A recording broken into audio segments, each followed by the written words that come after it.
నమస్తే. ప్రస్తుతం మనతో పాటు ప్రముఖ తంత్ర జ్యోతిష్యులు, జ్యోతిష రత్న, జ్యోతిష సామ్రాట్ చింతా రుక్మాన్ గదరావు గారు మనతో ఉన్నారు. గురువుగారితో మాట్లాడదాం. నమస్కారం గురుగారు.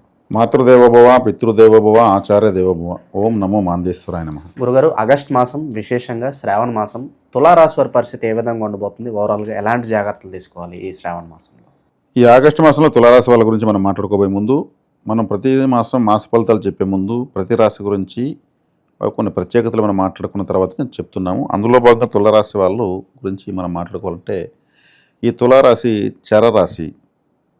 చరము అంటే త్రాసు చరుస్తూనే ఉంటుంది, అటు ఇటు కదులుతూ కిందికి పైకి సమస్థితిలోకి ఒక్కోసారి వస్తుంది. ఎక్కువసార్లు చూస్తే సమస్థితిలో లేకుండా ఇలా పైకి కింద ఉన్నట్టు ఉంటుంది. అంటే వీళ్ళ ఆలోచనలు మారుతూ ఉంటాయి. ఒకసారి పాజిటివ్, ఒకసారి నెగిటివ్, ఒకసారి న్యూట్రల్, ఇట్లా మారుతూ ఉంటుంది. ఇది ధర్మదేవత యొక్క ఆయుధము. మనకు కోర్టులో కూడా చూస్తే త్రాసు ఎత్తుకునే ఉంటుంది ధర్మదేవత. మంచి చెడులను బేరీజ్ వేసేటువంటి ధర్మదేవత. కాబట్టి వీళ్ళు, ఈ తులారాశి వాళ్ళు నిర్ణయాలు స్థిరంగా ఉండవు, మారుతూ ఉంటాయి. వీళ్ళకు ఏమాత్రం నచ్చకపోయినా, ధర్మదేవత అన్నాం కదా, ధర్మదేవతగా నచ్చకపోతే యాక్సెప్ట్ చేస్తుందా? చేయదు. సరే, ధర్మదేవత ముందు అరే ఇక్కడికి వచ్చింది న్యాయానికి అన్యాయానికి ఒక పెద్ద ప్రపంచ స్థాయి వీరుడు వచ్చాడనేసి ఏమన్నా భయపడుతుందా? లేదు రెస్పెక్ట్ ఇస్తుందా? తనకు నచ్చకపోతే ఎంతటి వారైనా పక్కన పెడుతుంది. ధర్మదేవత ముందు అందరూ చేతులకు నిలుచుకోవాల్సిందే. దేవుడు అన్నటువంటి ఒక శక్తి కూడా ధర్మం ముందు చేతులు కట్టుకోవాల్సిందే. అంటే ధర్మదేవత తర్వాతనే, ధర్మం తర్వాతనే ఏదైనా సరే. అందుకే ధర్మరాజుని ఏమన్నారు? ఆయన అజాత శత్రువు అన్నారు, ఆయన ధర్మదేవత బిడ్డ అన్నారు. నిజంగా ధర్మరాజు కోపం అనేదే వస్తే నువ్వు యుద్ధం చేయాల్సిన పని లేదు. దుర్యోధన, సప్త సముద్రాలు ఏకమైపోతాయి, నువ్వు తట్టుకోలేవు. ధర్మరాజు కోపం తెప్పించుకు. నీవు వస్తే ఆయన ఊర్లో ఆయనకి ఇచ్చేయి, లేదు యుద్ధం చేసి గెలుచుకో. ధర్మరాజు అదే చెప్తున్నాడు. ఒకటి భాగం ఇస్తాడో యుద్ధం చేస్తాడు అంటున్నాడు.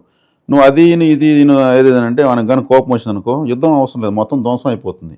ధర్మదేవతకు ఆగ్రహం తెప్పించొద్దంటే అప్పుడు శకుని లాంటి వాళ్ళు కూడా చెప్తారు, అది నిజమే, ఏదైనా అంటే మనం యుద్ధం చేసుకుందాము, ధర్మరాజుకు మాత్రం కోపం తెప్పించొద్దు. అట్లా ధర్మదేవత ముందు ఎవరైనా నిలుచుకోవాల్సిందే. కాబట్టి వీళ్ళు మంచి చెడులను విశ్లేషించే దాంట్లో నిష్ణాతులుగా ఉంటారు.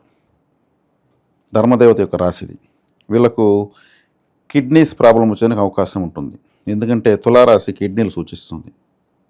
మేషరాశి నుంచి కిడ్నీలో రాళ్ళు వస్తున్నాయి అన్నప్పుడు, ఏ రాశి వాళ్ళకన్నా కిడ్నీలు రాళ్ళు వస్తున్నాయంటే తులారాశిలోకి ఏదైనా చెడు గ్రహం వచ్చినప్పుడు ఆ ప్రభావం తగులుతుంది.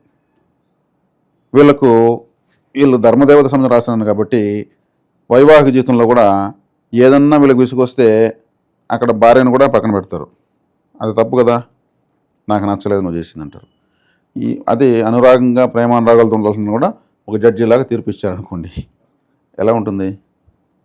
మరి అంత కరెక్ట్గా మాట్లాడితే ఏముంది? తప్పని స్ట్రిక్ట్గా ఉన్నా కూడా చాలా మందికి నచ్చదు, ఉండకూడదు కూడా. కానీ వీళ్ళ రాశి యొక్క స్వభావము కరెక్ట్గా ఉండాలా, తప్పు చేయకుండా ఉండాలా అనేది బైలా చెప్తా ఉంది, బేసిక్ రూల్ చెప్తా ఉంది. అనే విధంగా ఉన్నారనుకోండి, అంటే తప్పే జరగదా? జరిగితే ఇట్లా అంటే ఇది జడ్జి రాశి అని చెప్పచ్చు, ఒక జడ్జి.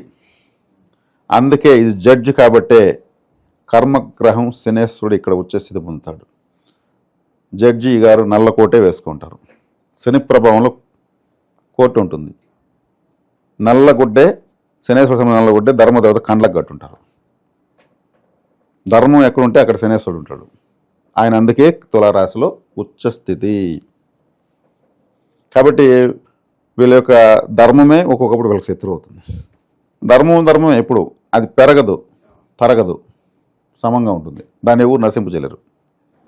ఈ రోజుల్లో ధర్మంగా ఉన్న వాళ్ళకి ఎక్కువ కష్టాలు, వీళ్ళకి చేరు. నాకు చెడ్డ పేరు వచ్చినా పర్లేదు, నా ధర్మాన్ని నేను వీడను. మరి అంత న్యాయానికి పోయి ఎందుకు ఇంత చెడ్డ పేరు తెచ్చుకుంటే అందరు నోట్లు ఎందుకు పడతాం అంటే అనుకున్నారు. ధర్మం మంచి ఏదో చెడ్డదో నాకు తెలుసు. అర్థమైందా? ఇలా ఉంటుంది. ఈ రాశి వాళ్లకు, ఈ లగ్నం కానీ ఈ రాశిలో, ముఖ్యంగా ఈ లగ్నంలో పుట్టిన వాళ్ళకు 2 వివాహాలు అయ్యేందుకు అవకాశాలు ఎక్కువ ఉంటాయి. ఎందుకంటే రాశిలోనే రాహువు, స్వాతి నక్షత్రం చాలా అద్భుతమైన నక్షత్రం, 4 పాదాలతో రాహు బలంగా ఉన్నాడు. రాహు మల్టిపుల్ రిలేషన్స్ కారకుడు. శుక్రుడు ఈ రాశాధిపతి. శుక్రుడు భార్యకారకుడే. సప్తమాధిపతి కుజుడు వీళ్ళకి పాపి. అప్పుడు పాపినప్పుడు వీళ్ళకి వ్యతిరేకంగా ప్రవర్తిస్తారు కదా, భార్య వ్యతిరేకంగా ప్రవర్తించవచ్చు, లేదా భార్య వ్యతిరేకంగా ప్రవర్తించే విధంగా వీళ్ళు మాట్లాడచ్చు. లాంటివి జరిగిన అవకాశాలు ఉంటాయి. అంటే ఈ విషయంలో జాగ్రత్త తీసుకోవాలి. ఇది వీళ్ళ తప్పు, వీళ్ళ దోషం అని కాదు, ఈ రాశి యొక్క సహజమైనటువంటి విషయాలు ఇవి. ఇక్కడికి చాలు. ఇలా ఒక్కొక్క రాశి గురించి చెప్తే మనం ఒక రోజంతా కూడా చెప్పచ్చు. అంత విజ్ఞానం ఒక్కొక్క జ్యోతిష్యంలో ఉంది. మనం ప్రతి మాసం చెప్పుకుంటూ వెళ్దాం. ప్రజెంట్ ఆగస్టు మాసం అయితే మరి ఎలాంటి పరిస్థితుల్లో రాబోతుంది? ఆగస్టు మాసంలో వీళ్లకు ఈ మధ్యకాలంలోనే షష్టగ్రహ కూటమి కట్టింది. ఆ షష్టగ్రహ కూటమి అనుకూలించే రాశుల్లో మొట్టమొదటి రాశి వృషభ రాశి, తర్వాత తులారాశి, తర్వాత మకర రాశి, మిథున రాశి అని కూడా చెప్పుకున్నాం, 4వ రాశి. ఆ షష్టగ్రహ కూటమి ప్రభావం వీళ్లకు రానున్న కాలంలో విశేషమైన ఫలితాలు ఇస్తుందని చెప్పాము. వీళ్లకు 6వ ఇంటికి శని వెళ్ళడము, వీళ్ళ రాశిలో ఉచ్చస్థితి గ్రహము. శని 6వ ఇంట్లో విశేష రాజయోగం కావడము, మూల త్రికోణ రాశి అయినటువంటి కుంభంలోకి రాహు తన మూల త్రికోణ రాశిలోకి రావడము, గురువు భాగ్యంలోకి రావడము, ఈ మాసం 10వ స్థానంలో శుక్రుడు సంచారము రాశ్యాధిపతి, 11వ స్థానంలో బుధుడు రవి కేతు సంచరించడము, ఇవన్నీ తీసుకుంటే ఏ వైపును చూసినా అనుకూల పవనాలే వీస్తున్నాయి. షష్టగ్రహ కూటమి జరిగిన మూలకం తీసుకుంటే కూడా గురువు భాగ్యం గోచారంలో దీని గురించి తెలియని వాళ్ళు లేరు. 6 శని విశేషంగా యోగిస్తాడు.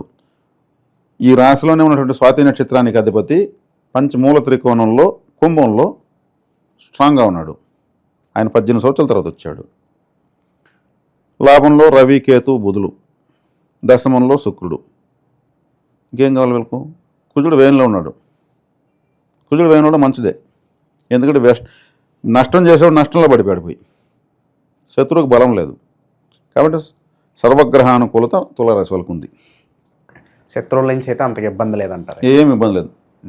వాళ్ళతో ఇంకేమైనా శత్రువులు ఇంట్లో శత్రుత్వం కట్టినంతా కూడా ఫ్రెండ్స్గా మారిన అవకాశం ఉంటాయి. నాది అప్పుడు పొరపాటు అయింది, సారీ మిస్టర్, నేను ఇంకెప్పుడు చేయను. ఇక భూమికి సంబంధించిన వ్యవహారాల్లో ఏదన్నా జాగ్రత్తలు తీసుకోవాల్సిన అవసరం ఉందంటారు? జాగ్రత్తలు ఏమి లేవండి. అనుకూలంగా ఉన్నప్పుడు జాగ్రత్త ఏముంది? సర్వానుగ్రహ కూలుతున్నప్పుడు అన్ని విధాల భూమిని, శుభకార్యాలు, వివాహము, కొత్త వ్యాపారాలు, ఇంకా అన్ని రకాల శుభకార్యాలు వీళ్ళు చేసుకోవచ్చు. విదేశీ ప్రయత్నాలు బాగుంటాయి అంటారా? విదేశీ ప్రయత్నాలు బాగానే ఉంటాయి. వీళ్ళ ప్రయత్నాలు ఇప్పుడు చేసుకోవచ్చు. కుజుడు వ్యయంలో ఉన్నాడు. వ్యయస్థాన స్థితికి అంతా కొంత కోల్పోయిన తర్వాత బాగుంటుంది. విదేశీ ప్రయత్నాలు సక్సెస్ అవుతాయి, మరి ఇబ్బంది ఏం లేదు. బయట పరిస్థితులు ఎలా ఉన్నాయి మనం చూస్తున్నాము. ఈ అక్రమ సంబంధాల వల్ల చాలా వరకు వైవాహిక జీవితంలో ఇబ్బందులు వస్తున్నాయి. అలాంటి టెంప్టేషన్స్కి గురయ్యే అవకాశాలు అని కనిపిస్తున్నాయి అంటారా? అంటే ఇప్పుడు ఇక్కడ పంచమంలో రాహు, పంచమం అంటే మానసిక స్థానము, అక్కడ రాహు ఉన్నాడు కాబట్టి ఇటువంటి ప్రభావాలు, వాతావరణాలు మారేదానికి అవకాశం ఉంది ఇటువంటి విషయాల విషయంగా.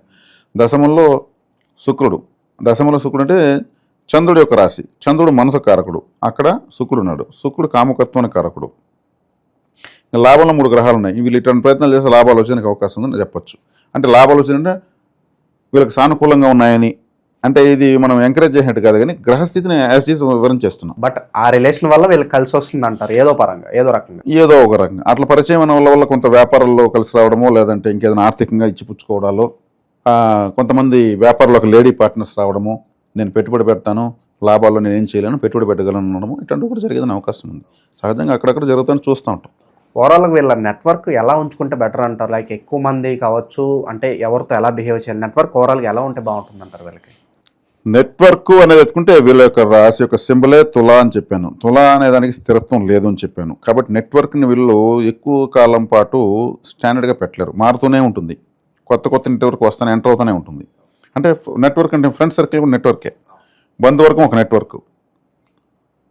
కాబట్టి ఆ విషయాల్లో వీళ్ళు ఏ విధమైన నెట్వర్క్లో తీసుకున్న మార్పులు అయితే జరుగుతూనే ఉంటాయి.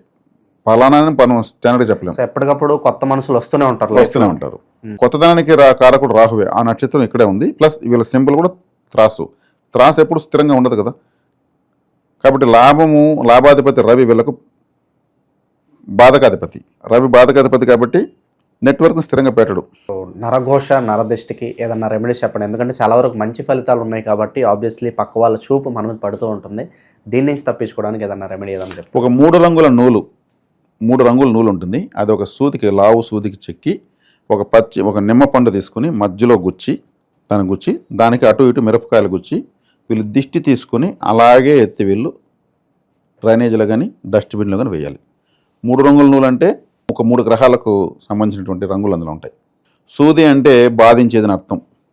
దిష్టి తీస్తే మనం వాదించేటువంటిది ఆ 3 రంగుల నూలు, ఈ పచ్చిమిరపకాయలు, నిమ్మకాయ. ఇదొక తాంత్రికమైన ఒక వస్తువులాగా ఉంటుంది.